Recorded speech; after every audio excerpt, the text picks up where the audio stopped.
Boker Tov. Good morning to everyone. Although for Yossi, of course, it's not Boker Tov. Yossi is coming to us from Jerusalem. Today's program is sponsored by the Zionist Rabbinic Coalition, a coalition of rabbis from all denominations who seek to promote Jewish peoplehood and unity and to support for Israel by working to build greater understanding and thereby work to narrow the gap between Jews of Israel and the diaspora. So we invite anyone who's on the call who are rabbis to join and others to contribute by going to our website, zionistrabbis.org. We also would like to remind and invite rabbis, and only rabbis, please, to sign our rabbinic letter of support for Israel, which can also be found on our website. Today's program is the third in our series of briefings to better understand the most recent conflict with Gaza. The two previous interviews were with Michael Oren and Jonathan Shanzer, both of which can be found on our website, zionistrabbis.org, and this one will also be available a few hours after our session as well. Let me take just a moment to introduce Yossi Kuperwasser. Yossi has served as Director General of Israel's Ministry of Strategic Affairs and also as head of the research division of the IDF Military Intelligence. In that context, I've heard Yossi brief groups coming to Israel on a number of occasions and always came away with a greater understanding of what was happening, not necessarily a more hopeful understanding, but at least a clearer picture of what was happening. And so if you have questions you'd like to ask, please do feel free to send them in the chat room. Yossi, you can disregard the questions that'll come in. I'll present them to you because I'll try and combine them. But let me just start right off, Yossi, and ask you this question, and that is something that's on a lot of people's minds, and that is, did Israel start this war? Did Bibi want to start this war? Did it come from internal political considerations, or what should we know about what started this most recent conflagration? Well, Bibi did not start. First of all, thank you for having me, Rabbi Weinblatt, and it's a pleasure to be with you. But I have to go straight to this question because it really irritates me. Bibi did not start this war. This war was started by Hamas because they have decided to embark on a different policy. We've been to wars of rounds, a long war of many rounds with Hamas in Gaza in the last, 14 years since they took over the Gaza Strip. And we had some very major rounds and some smaller rounds. And since 2014, we had something like 9 to 10 rounds in which Hamas or Palestinian Islamic Jihad started launching rockets from the Gaza Strip, and we responded, and everything came down after a short period of time. And Hamas thought that they can run another round of like this, but this time in a totally different logic, not in order to improve the conditions of the people of Gaza, which were relatively doing well, relatively, but in order to make sure that they, Hamas, can take over the Palestinian political arena. They were planning to do that in the context of the elections that they managed to convince Abu Mazen to run with the support of one of his assistants, Jibril Rajoub. And Abu Mazen was convinced. Abu Mazen showed by that sheer stupidity because he was repeating a mistake he made already in 2006, and for which he paid heavily. But still, he was ready to try again the same trick, expecting different results. Well, the results were exactly the same. The Fatah is divided. There's no way for Fatah to win because it is divided. And if you want to avoid losing, the only way left for Abu Mazen was to cancel the elections. And this was something that Hamas saw as an opportunity to take over the Palestinian political arena without having elections. And the way to do it is to launch a war against Israel under pretext of Jerusalem. And since Abu Mazen canceled the elections because allegedly Israel was not going to allow him to run the elections in Jerusalem, this was a golden opportunity for Hamas to launch a war on the issue of Jerusalem in order to show that they are the protectors of Jerusalem and they are much more fit to lead the Palestinian political arena than Abu Mazen himself. And this was the reason they started this entire thing. They provoked all kinds of tensions in Jerusalem, especially on the Temple Mount.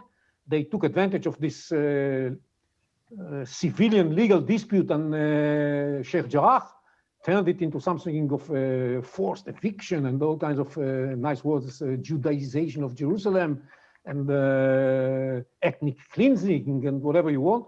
And the Palestinians are very easily swayed into believing in all kinds of blood libels against Jews in general and against Israelis in particular. And this was what happened when they were orchestrating this effort in order to start launching rockets towards Israel, especially towards Jerusalem. This is something really big.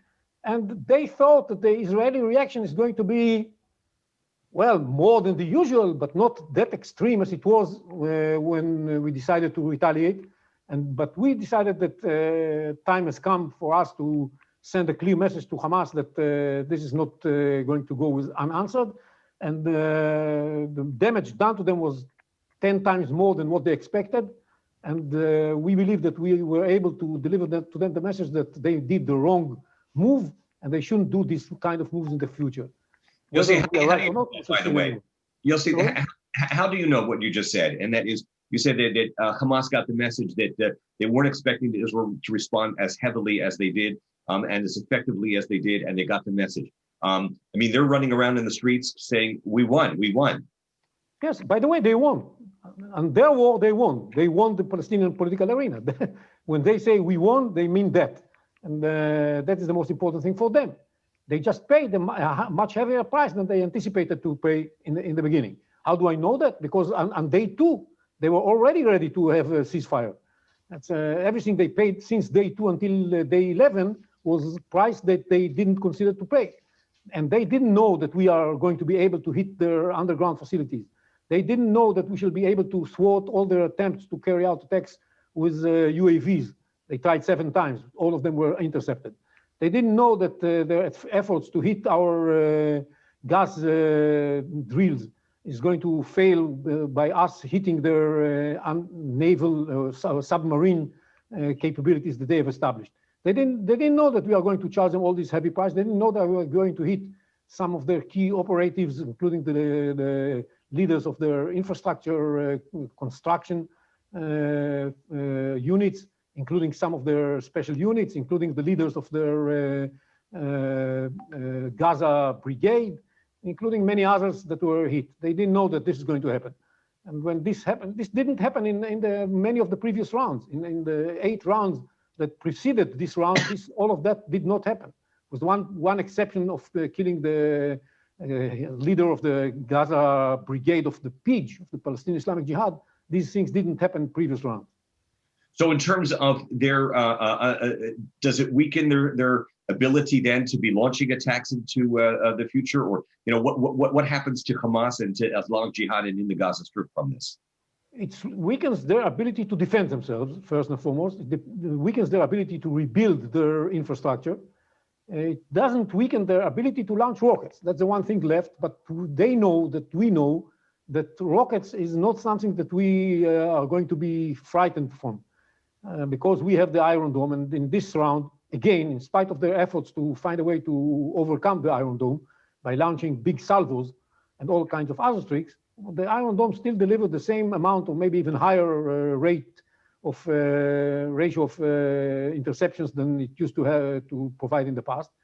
And the other thing we did that did not happen during the operation itself, but happened before, and this is why we were waiting before we were ready to launch some round on steroids like this one, was that we were waiting for us to finish building the wall around the Gaza Strip to deprive the Hamas from their incoming tunnels that threatened the civilians around the Gaza Strip.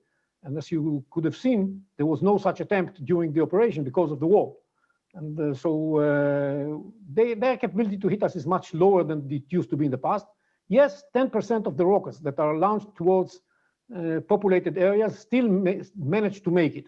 And we did pay a price that is heavy for us. 11 people were killed by rocket launchers. 1 person was killed by an anti-tank missile.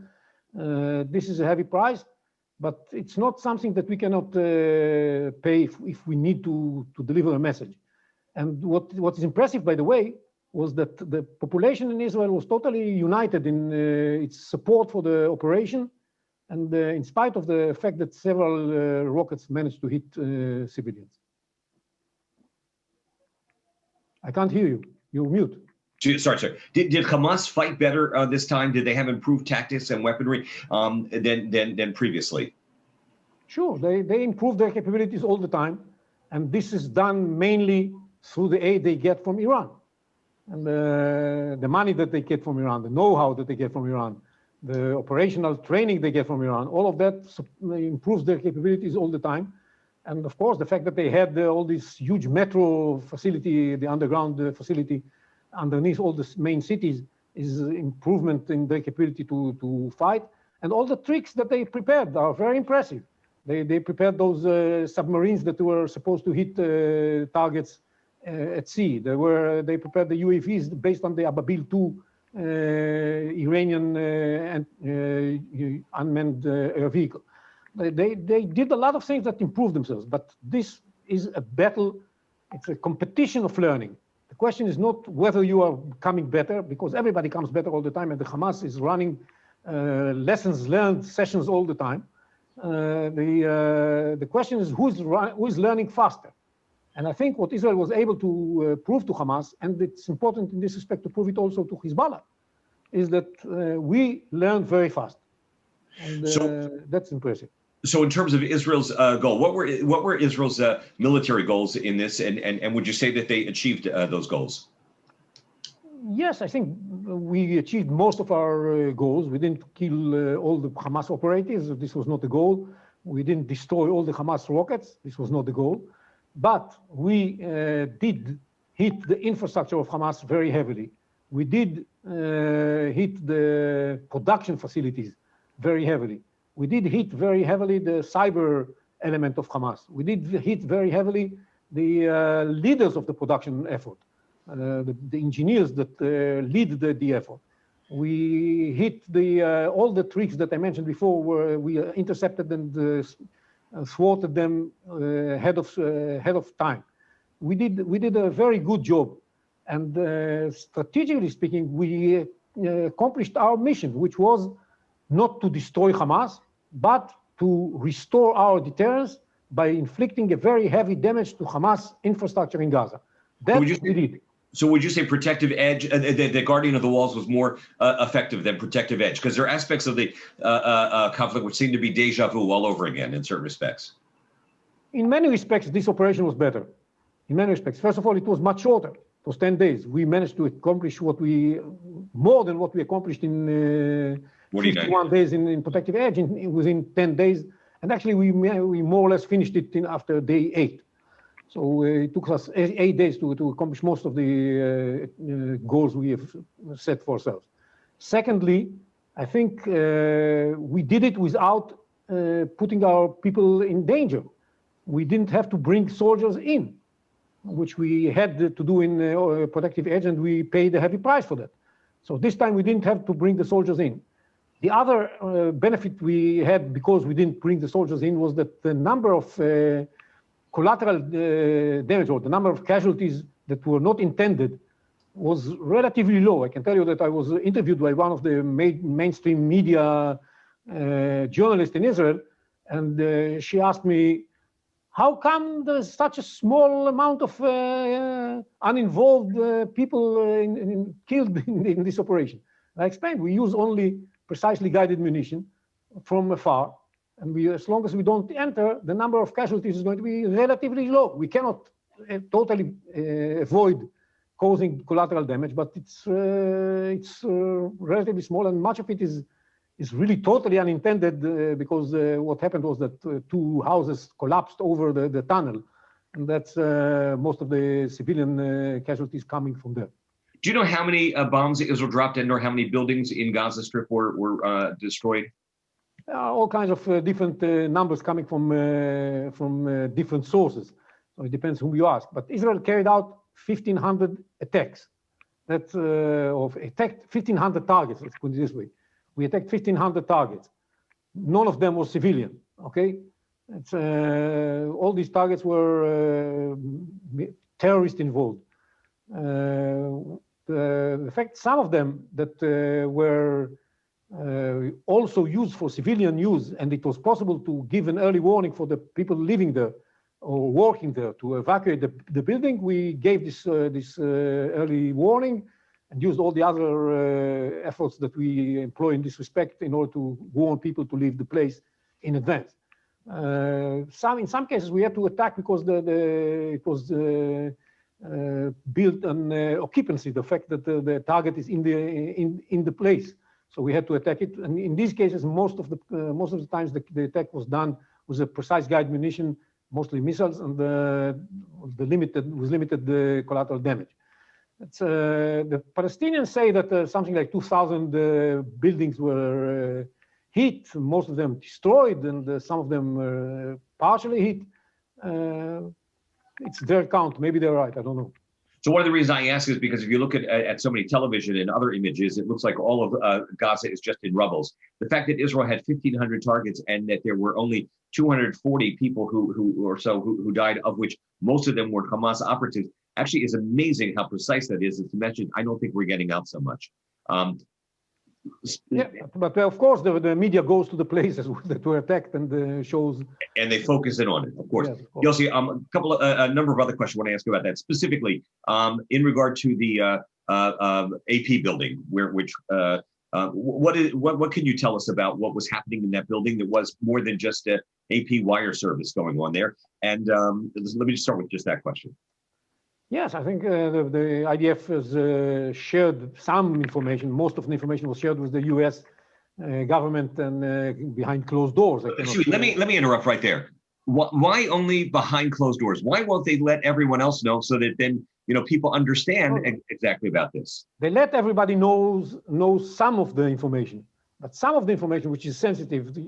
I'm coming from the intelligence. I know how difficult it is to garner the information needed in order to decide that the target is a target. It goes through a very long process of verifying, and then going through the legal advisors and so on and so forth. It's not a matter of 2 minutes. Oh, let's attack the building with AP. It's you have to prove to yourself first of all that you are standing on solid ground, and some of this information is very sensitive. It's coming from unique sources. And if you have to prove to yourself that this is a very valuable place, not only just because there's one terrorist over there, maybe we won't, it's like going back to Abraham and God when they went to Lot and Sodom. Okay, you have to prove that there is a logic behind it. And but I think that some of the information was shared, and the information was that there were officers and facilities, that the workshops of the military intelligence of Hamas in this building, and there was not one office. They were pretty much all over, not all over the place, but in many parts of this building. This was the situation, and that's why it was decided to take it as a target. I think I agree, we could have done a better job in explaining it. Because when it happened, people were shocked and astonished that we should do something like that. And I think we should have done a better job. I also told that our people in the military, so you should have done a better job in explaining it. It's because people are not going to immediately say, okay, they say so, so it's true. By the way, some people of AP themselves did say that they knew that this was the case. But still, they didn't approve of the operation. But they knew it. I don't believe that people living in a building like that for some time will not notice that something strange is happening. Yossi, tell us a little bit about that operation where it looked like there were going to be ground forces going in, and then they didn't go in, and it wound up being an effective means to, I guess, destroy parts of the metro. What can you share with us about that? Well, I think that this was a major operation that was planned for a long time beforehand. That was based on the idea that in order to be able to reach their positions and to have protection while they're reaching their positions, the Hamas operatives will use those tunnels of the metro, of the underground city, in order to get to their positions. So if they will think, we have a problem, because we said right from the beginning that we are not going to enter, that we are not going to carry out a ground operation, and that we gave the Hamas an insurance policy right from the beginning, saying, well, we don't want to collapse, to force your collapse. We just want to restore our deterrence. So you can stay assured that you don't have to worry about getting to your positions to confront a ground operation. So there was a message coming to them, basically using the ground forces themselves, which started to move and fire and look like they are trying to carry out an operation. And there was simultaneously a statement by the IDF spokesperson, who was in Hebrew. He said exactly the right thing. He said an operation, including the ground forces, is ongoing, but he didn't say anything about entering. But the guy who was in charge of the foreign press was trying to say the same thing, but it got lost in translation, and it was understood as if he was saying that we are actually entering. I'm not sure he said it, but it's probably the way it was interpreted, not malintentionally, but this is what happened. But the fake certainly worked to Israel's advantage. It worked in Israel's advantage, and the people did enter the metro when 160 planes launched their bombs towards the underground facility. And until now, it's not totally clear what happened. How many people got hit there, because Hamas has not yet entered the metro to find out what happened there. We're still waiting to see what happened. It's not clear. Hamas says much less than what the Israelis expected. I don't know. Nobody knows yet. Not even them. The metro was what, a place for them to escape, or a place to do their operations, or to capture Israelis? I'm still not 100% clear. Oh, it was done. It was there for many purposes. First of all, it was their local headquarters of many units. There were some holes in it that were serving as headquarters for all kinds of field units of Hezbollah, of Hamas, sorry. And then again, there were tunnels, well protected, that were supposed to enable the Hamas operatives reach their positions next to the border. So they could make the way from, it's not a very long path they have to go, but if you go it over the ground, you can be exposed to Israeli fire. But if you go underground, you are safe, or you think you're safe. And that was the second purpose of these tunnels. They have a third kind of tunnels, which are assault tunnels, that are supposed to cross into Israel. But we built the wall around Gaza, and we made it impossible for them to cross into Israel. So what they did, they employed a new idea. They said, okay, we cannot cross into Israel. We'll go through those assault tunnels until very close to the wall, and then we'll pop up very close to the wall. We shall cross the wall by foot, and because the wall is not very high, we shall cross the wall by foot, and then we shall carry out an attack inside Israel. So on 3 occasions, we also hit these assault tunnels and caused a lot of damage. In one of them, they already evacuated it, and they took out of it 9 people from their special unit, the Nukhba, the special unit of Hamas. 9 of their people were killed over there. Still looking to see what happened in the other 2. Yossi, you said that one of the goals was not to topple Hamas, but just to try and show their deterrence. Yet Hamas is so committed to the destruction of Israel. It is so committed to such riling up of the population in the Gaza and then trying to spread over the West Bank. Can I ask you, is it just because it would be impossible to do that, or there's no one else to replace Hamas? Why wouldn't it be? And I'm not necessarily saying it should be or whatever. I just want to understand the ideology behind that. The logic we have that prevented us from doing that was that first, we can establish a situation of deterrence vis-a-vis Hamas and gain long periods of quiet. And that was proven in the past. Yes, it is eroding as time goes by, and we have to go through another round. Some of the rounds are small, some of the rounds are big, but we can establish a situation of quiet for quiet. And that's the situation that we hope will prevail now. And yes, we pay a price for that, but the alternative of paying this price is paying an even heavier price. And when are we going to pay a heavier price? If we enter with ground forces Gaza in order to clean it from Hamas rule, this is going to cause us two very heavy prices. First of all, our soldiers are probably, some of them are going to be hit and killed, and we don't like to pay this price if it's not necessary. And secondly, we shall be stuck with Hamas, with Gaza. What are we going to do with Gaza? There are more than 2 million people living there. None of them is in real love with us. All of them want to kill us. Or not all of them, but many of them want to kill us. And it's going to be very difficult to run this enclave. That's why we left. That's why we decided to leave in '93. That's why we decided to leave in 2005. So going back to ruling Gaza doesn't seem like a very appealing option for us.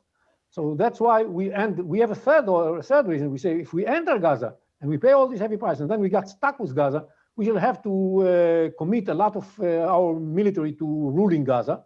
And this is going to be on the expense of the power or the forces we need in order to deal with the even bigger threats coming from the north. So it's not a good bargain for us to overcome Hamas and topple them and take the responsibility instead of them. So Operation Guardian of the Wall is focused primarily in terms of what was happening with Hamas and in Gaza. We focused on that. But let's talk about, you mentioned about Hezbollah and in the north, as well as, let's talk about that first, and then we'll talk about what was happening in the Palestinian territories, and then also about Israeli Arabs in Israeli towns. So first, from the north, Hezbollah, your thoughts and comments about that, what happened there, or didn't happen there? Well, some things did happen. First of all, Hezbollah is a strong supporter of Hamas. And some of the knowledge they have comes from their cooperation with Hezbollah. And on top of that, Hezbollah also allowed some demonstrations along the border in which one of their operatives got killed. And they allowed the Palestinian factions to launch not many, but something like 10 rockets towards Israel, just to show solidarity. And not only from Lebanon, but also from Syria. There was one attack from rocket attack from Syria, also done by Palestinians from an area controlled by Hezbollah. And so it's, yes, they did their share of showing solidarity. But they are not very thrilled about the possibility of taking part in the operations themselves. First of all, the situation in Lebanon is really terrible, and they don't want to be blamed for bringing Lebanon into it because they know that our retaliation is going to be extremely fierce. Secondly, they saw what we did to Hamas in 10 days with using almost, I don't know, something like 10 to 15% of our capabilities. So they don't want to be, they know that we keep most of our capabilities to handle them. So they don't want to try and see what does it mean. And third, they have stored all these huge amount of rockets, something like 150,000 rockets, not to spend them on supporting the Palestinians. This is kept for helping Iran. That's why the Iranians gave them all these weapons. And so they postponed the real confrontation for some other time. And that's where they stand. I would say that what is important is that they are supported by Iran, just like Hamas is supported by Iran. So if you want to look at the mind that is behind all of these operations, the Iranians. They are those who support Hamas and give them all those capabilities and know-how and money. And this is the same source that stands behind Hezbollah. And the Iranians ask themselves, what is the best way to cause damage to Israel and to strengthen our supporters in the regional and inside the Palestinian arena? And that's why the Iranians supported Hamas operation now and not Hezbollah operation now. I wonder sometimes, when a parent has two children, sometimes they compete a little bit to see who's going to be the favorite child. Does Hezbollah and Hamas ever compete to see who's going to be Iran's favorite? Well, they're good brothers. They don't compete. Okay. All right. So tell us a little bit more about Iran, its involvement in this whole conflict, both in helping to quietly or not so quietly supply Hamas and or to promote the whole conflict and things like that? And how are they feeling after this? Are they, what are they saying or thinking? First of all, they don't mind if Hamas paid a heavy price. They don't mind even if the Palestinians in general pay a heavy price. They look at their own interest. And they want to see that their proxies gain more central position in the political arenas where they are involved. And they want to see like in Iraq, like in Lebanon, like in Yemen, and like in the Palestinian arena. And they want to see Israel suffering, which is something that makes them feel better.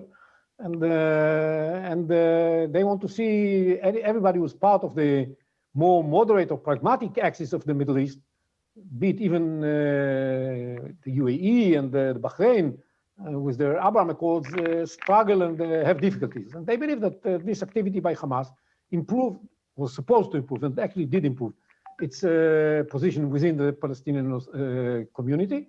It did pose a challenge for the Abraham Accord.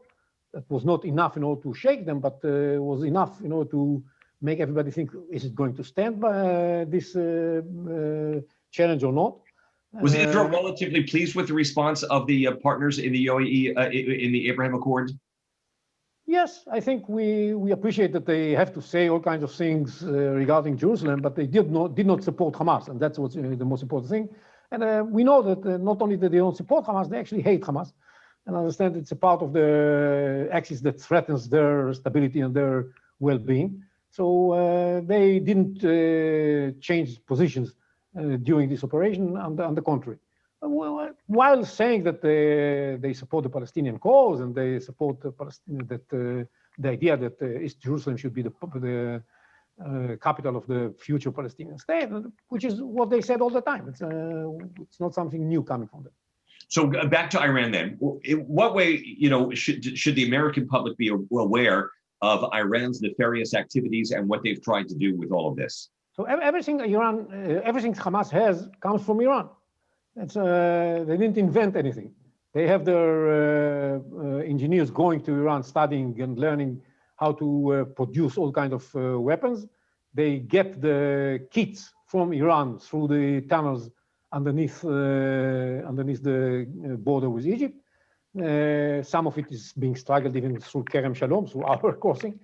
They have all the needed technology coming from Iran, and then they have the money coming from Iran. So it's and also some of their ideas of how to run an operation and how to make it more successful. So what can Israel do in regard to this then? After the operation, they thanked the Iranians and said how important the contribution of Qasem Soleimani at the time was before he was killed by the Americans, and they know that they have to express their gratitude. And one of the things that they even are ready to do now that they were not ready to do before is to mend their defenses between them and Assad in Syria, which is another step they do as gratitude to the Iranians. So this is all reflecting the importance of Iran in running this operation. What are we going to do? We are asking the Egyptians, because this is not, most of it is coming from Egypt. We are asking the Egyptians to make sure that those Palestinians that leave the Gaza Strip and end up in Iran would not be able to return to the Gaza Strip. We want the Egyptians to make sure that nothing comes into the Gaza Strip that is not under Egyptian control, and hopefully also Israeli control, so that all kinds of particles that are needed in order to restore the capabilities of Hamas will not enter. And what we hear from the Egyptians is good news. I don't know to what extent they're going to implement it on the ground, but what they're saying is the right thing to say. They're saying we are going to take care of the reconstruction and not the Turks, because we cannot trust the Turks. They are too close to Hamas. While Egypt is maybe close to Hamas because they have to work together, but it's not a supporter of Hamas. And that's something that is very important. And we expect the Egyptians to have a better control of what's coming in through those tunnels, and hopefully close those tunnels leading from Egypt to Rafah and on the Palestinian side of Gaza.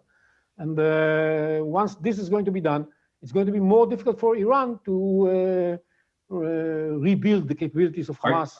Are you worried about the United States possibly going back into the JCPOA accord with Iran?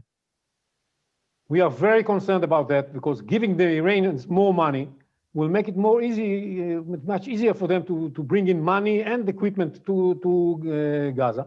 And I think that's really, I can't understand how, I mean, I saw Secretary Blinken before coming here, speaking with George Stephanopoulos on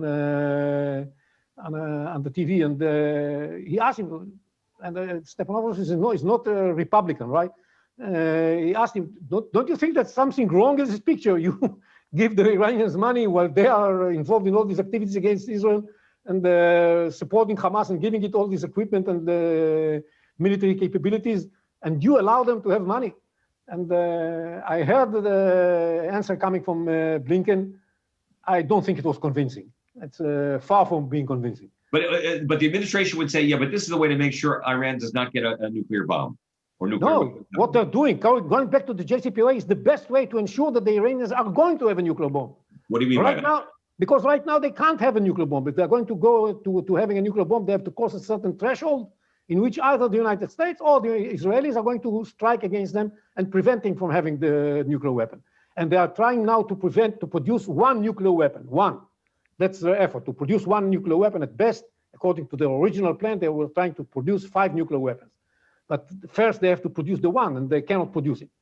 If we go to the JCPOA, we pave the road for the Iranians to have the capability in 10 years to produce as many nuclear weapons as they want without any threshold, without any problems on the way, without economic difficulties, without difficulty to expand their influence in the region, in Hamas, in Iraq, in Yemen, in Hezbollah. I just can't understand what is the logic. I simply cannot understand what is the logic of going back to the JCPOA. The administration would say, but at least this way we'll have the inspectors there and be able to watch what's going on and things like that. Yeah, well, they will inspect how the Iranians are getting to the nuclear weapon. What are they going to do about it? It's going to be done legitimately. According to this JCPOA, the Iranians by year 15, which is in 10 years from now, are going to be allowed to produce 90% enriched uranium. They are going to be allowed to produce as much quantity as they want to produce from that level of enrichment. They are going to be allowed to produce it with all kinds of advanced centrifuges. They are going to be allowed to have a reactor that is using heavy water. They are going to be allowed to do all of that. Today, they are not allowed to do that. And look, there is no way, and anyhow, there's no coming back to the JCPOA because the Iranians, what they've done, much of what they've done is already irreversible. You know, according to the agreement, they were supposed to to finish the research and development of the IR6 centrifuges, which they are the advanced centrifuges they have, and the IR9, the IR8. They are going to be allowed to finish the development of these centrifuges in year 10 of the agreement, namely 5 years from now. But they've already done it. They've already done it. So you cannot go back to the JCPOA. There's no way back to the JCPOA anyhow. And I'm just quoting here the Director General of the IAEA, of the International Atomic Energy Agency. So it's I just cannot understand what the American administration is doing regarding the JCPOA. It's way beyond me. They must be more wiser than I am, more knowledgeable than I am, because they probably know something I don't know. Up until now, when we talk about the UAE, the Abraham Accords, the different countries that have been a part of it, it looked like Saudi Arabia, there was a possibility. But recently, Saudi Arabia has had conversations with Iran. Are you at all concerned about them now trying to get on Iran's good side? I am concerned. And I think, really, that what the administration should do, and I hope Blinken will use his visit here for that purpose, I think the most important thing right now, the way to deliver the message to Hamas that they lost, not only on the ground, not only losing their infrastructure, but also politically, is to strengthen the Abraham Accord, or as the administration like to call it, the normalization. So to strengthen the normalization and to bring more countries in. And if we have done some progress with the Saudis, but if we do some, I don't know what kind of another step with the Saudis, I understand they cannot just jump in, but they can allow more frequent flights to UAE, I don't know, whatever. It's if they can do something that would show that their commitment to the normalization, if Oman will join in, these are going to be things that are going to be a real loss, real disaster for Hamas. And this is something that I hope Blinken and President Biden will try to accomplish, because this is going to be a real victory for the pragmatics, for the moderates, for Israel, and for the United States. We've talked a lot about Iran's actions. What about Turkey? They're also trying to stir up the pot a little bit as well. Yes. Yes, of course. As you know, the problem. Conflict. Were they behind the scenes involved in anything? I don't think to the extent like the Iranians. They don't supply weapons to Hamas. It's not the problem. But they still supply them some headquarters, and we were trying very hard to convince the Turks not to allow any activity of Hamas from Ankara or from Istanbul, which is not totally the case in my mind. And they still give them a lot of political support, and are ready to supply them with financial support. And I think this is something that we should clarify to the Turks, that we are totally in favor of supporting the Palestinian population in Gaza. But if this goes with supporting Hamas, this is the wrong move. I think this is what the Americans and the Egyptians are trying to establish now, that the help for reconstruction in Gaza would not go through Hamas, would not be attributed to Hamas. How to do that, it's a very big question, and I'm not sure that there is a way. But it's clearly better than having the reconstruction done with Hamas and through Turkey. Going back to that for a moment, we've talked about Gaza that I asked you about in the north with Hezbollah. We touched upon Syria and Lebanon as well. But now let's talk about in the West Bank, and also the aspect of Israeli Arabs and what happened in the domestic clashes in Israel. Yes, so you know, in the entire Palestinian society, and also in the Palestinians living in Israel, as they call themselves, not Israeli Arabs, but they are Palestinians living in Israel. There are two things. There's a tension between two ideas. On the one hand, they feel committed to the struggle against Zionism, which is shared by everybody on the Palestinian side, because this is part of the Palestinian narrative. Or actually, this is the core of the Palestinian narrative. You struggle against Zionism, then you are Palestinian. And the second element that is in tension with that is that we want to have good life. We are just like everybody other person in the world. We want to have good life and have good education for our children and prosper and all of that. And the question is to what extent you give priority to one of these ends.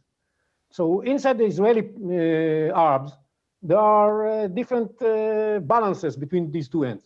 What happened was that in the last couple of years, more and more Israeli Arabs said, we are ready to give more importance to the idea of having better life than to being committed to the Palestinian cause of struggling against Zionism.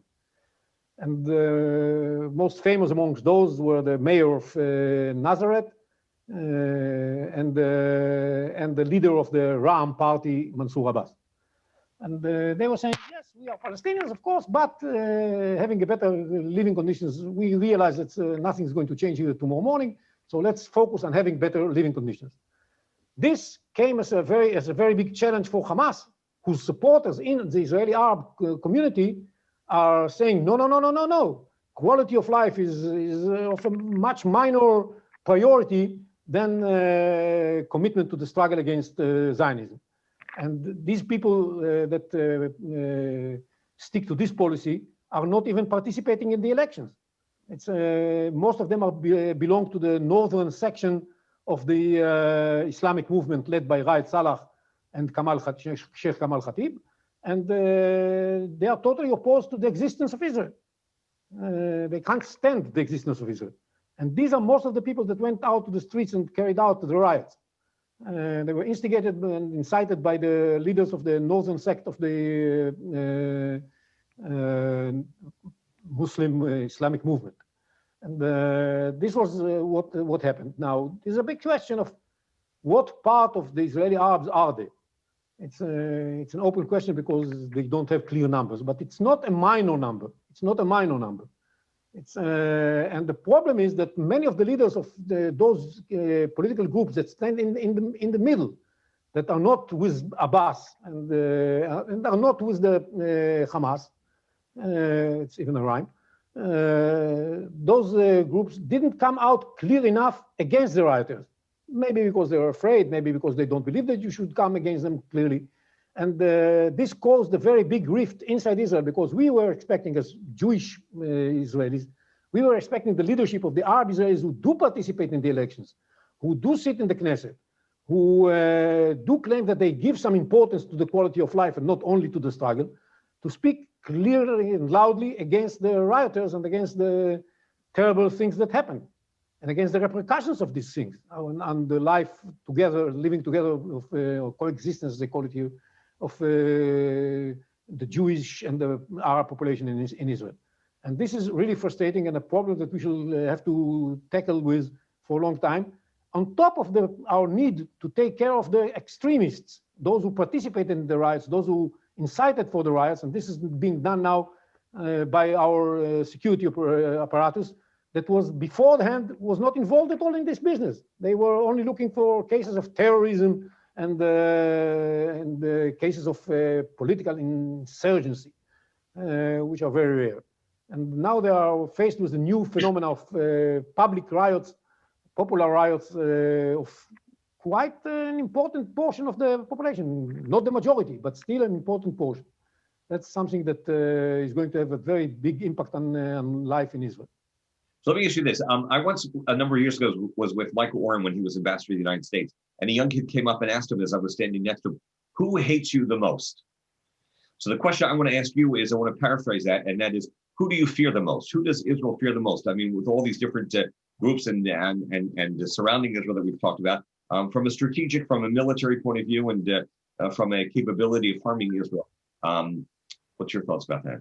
So let me give you the candidates, okay? We can choose the Israeli Arabs, or this part of the Israeli Arabs. We can choose the Palestinian community in general. We can choose inside the Palestinian community, the Abu Mazen, more sophisticated type of hating us, or the Hamas, more expressed hate of us. We can choose Hamas, we can choose Hezbollah, we can choose Iran, and we can choose the people in the West that are demonstrating in the streets and calling for our destruction, and including some people in the United States that call for that purpose.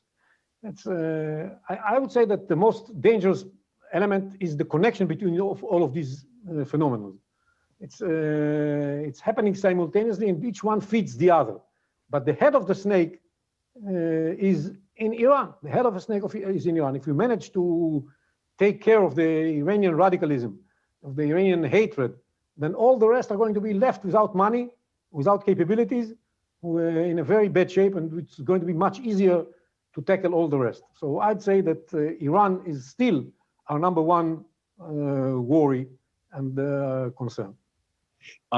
What looking down the road, in terms of where we stand, you referred to the West.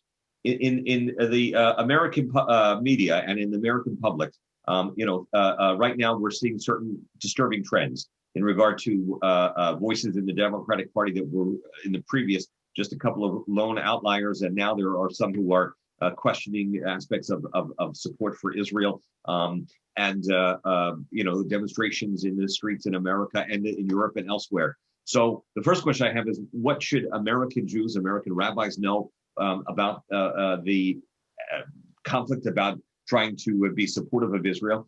And then I'm going to follow that up by asking, are there any steps that Israel can take? But first, in terms of, for those of us in the West who are worried about the erosion of support for Israel, any particular advice of what you think we should be telling people, or how to tell them, or helping to get Israel's message out? First, I think we should all remember or know that this is an orchestrated effort. This is not happening by mistake or just because Israel makes mistakes or whatever. It's a concerted effort and planned effort of radical groups that cooperate, both those on the Palestinian and the radical Islamic front, and those who are on the radical left in the West. They all cooperate together, and they have their places where they think together and plan together and come up with ideas together. And this is something that we should all worry about.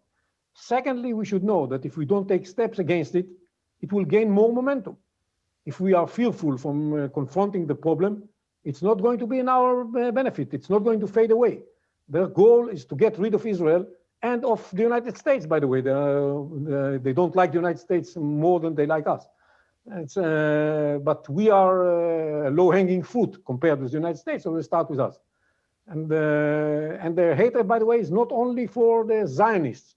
They speak about the Zionists, but they hate Jews, and many times they have a flip of the tongue, and you can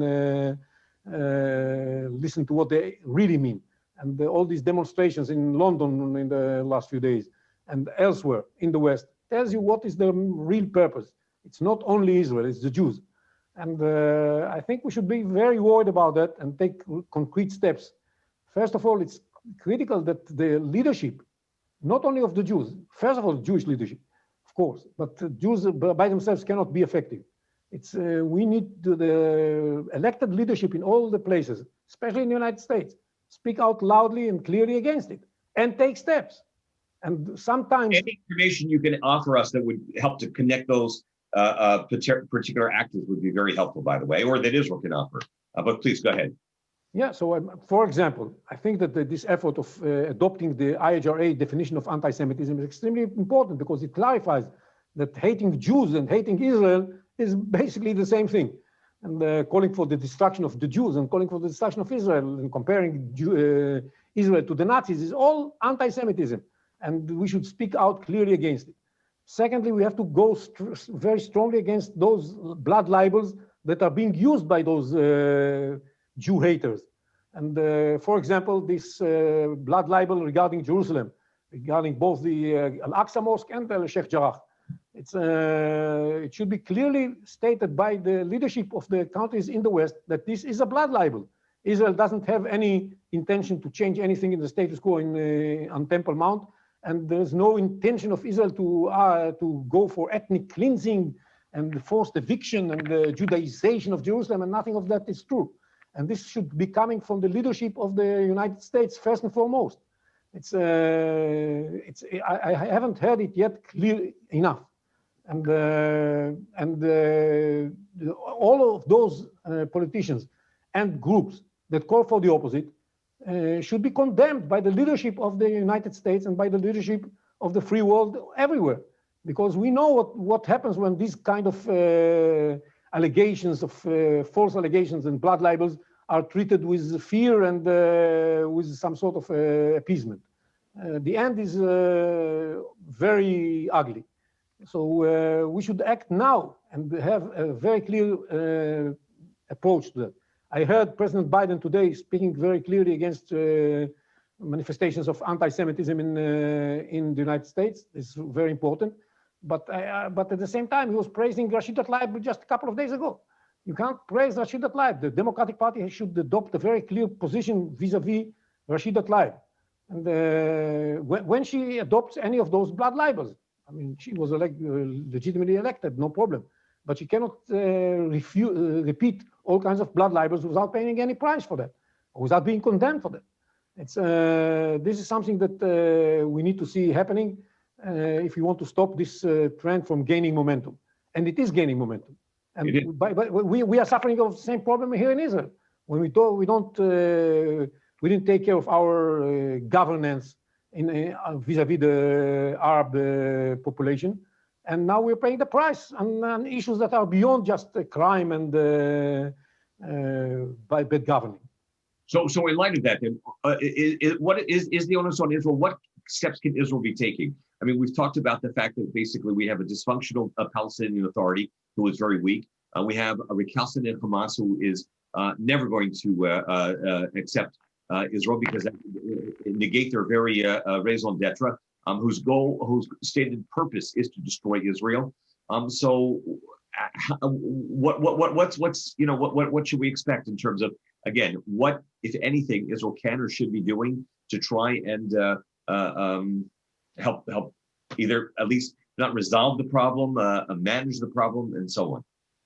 First of all, Israel should be aware, and this is one of the problems that the Israeli public, as in many other in the world, has this vision of let's solve the problem.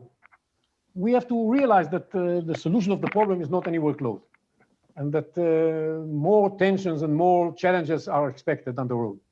and there's no easy solutions. That's something that we hear a lot of from Israelis. They're saying, let's get our peace and quiet right away and forever.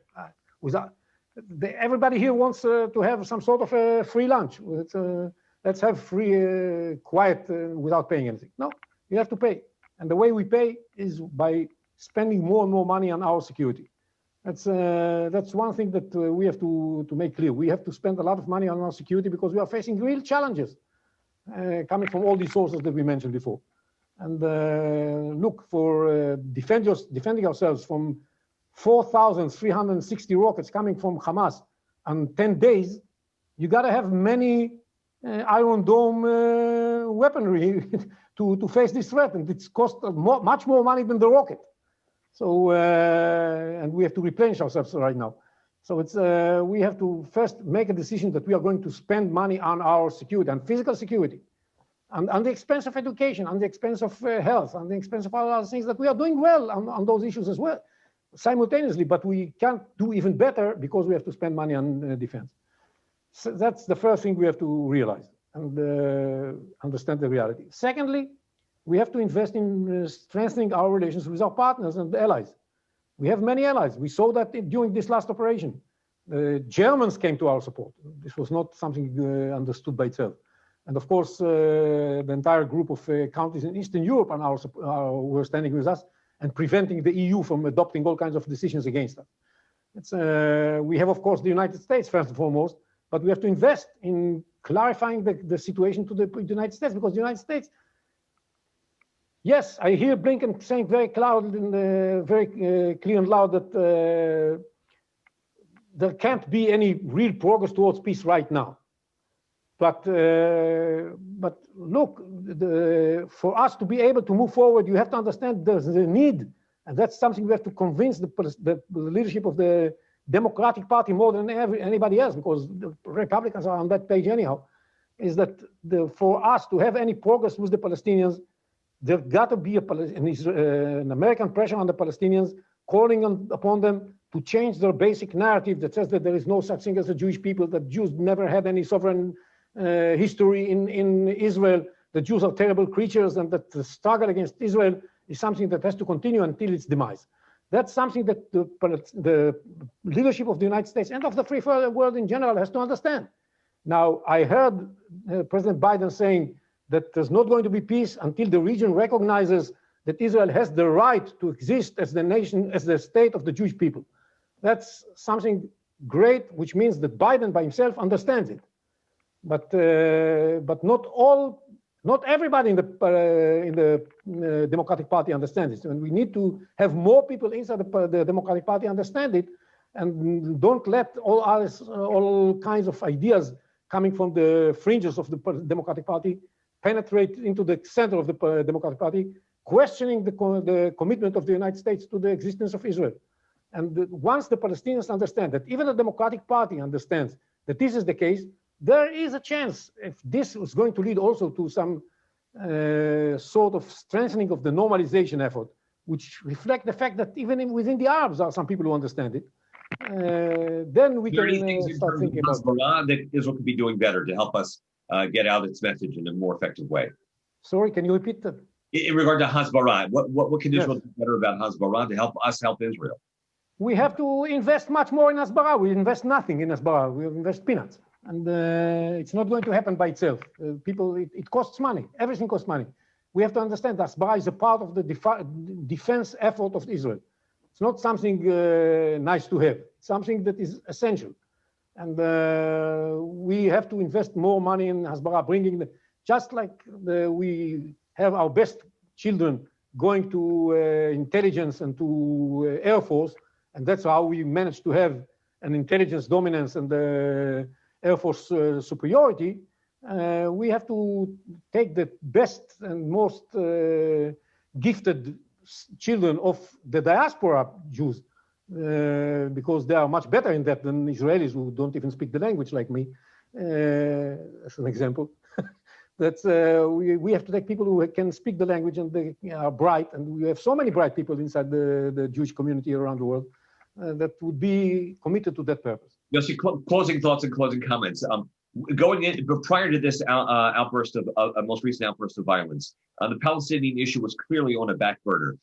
Things were moving forward in terms of the Abraham Accords with other nations coming forward and the hope that there would be more. Of course, there was the conversation, being concerned about the conversation with Iran. But has this succeeded to bring the Palestinian issue back into the public domain? And so from that perspective, is it, who would you say accomplished more in this? Israel certainly militarily won, but beyond that, was it worth it? How would you say that we gained or lost or whatever?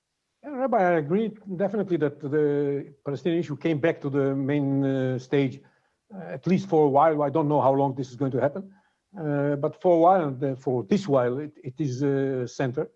But did the Palestinians gain anything out of it?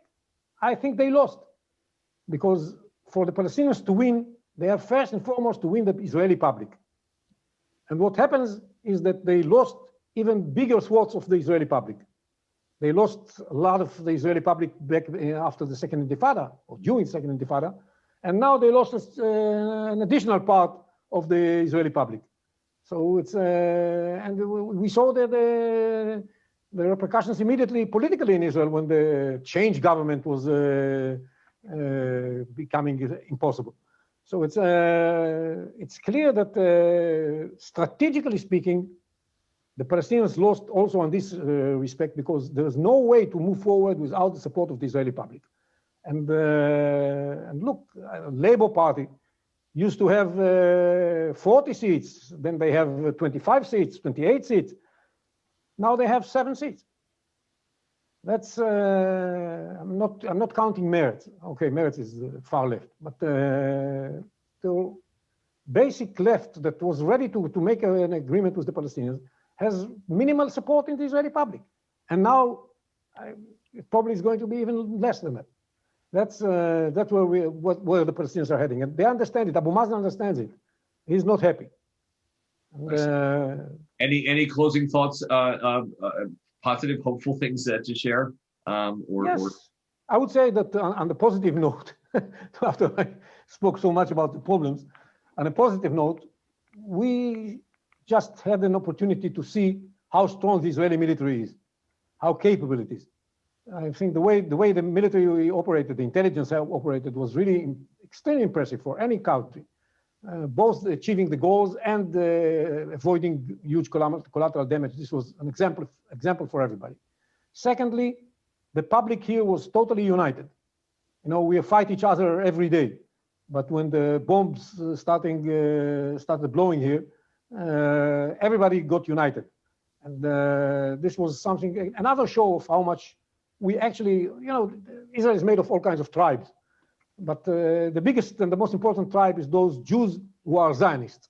And the Zionist Jews were able to show how much they are committed and how much they love their country and their nation, and how much they are ready to sacrifice for the security and stability of this precious jewel that they have developed here.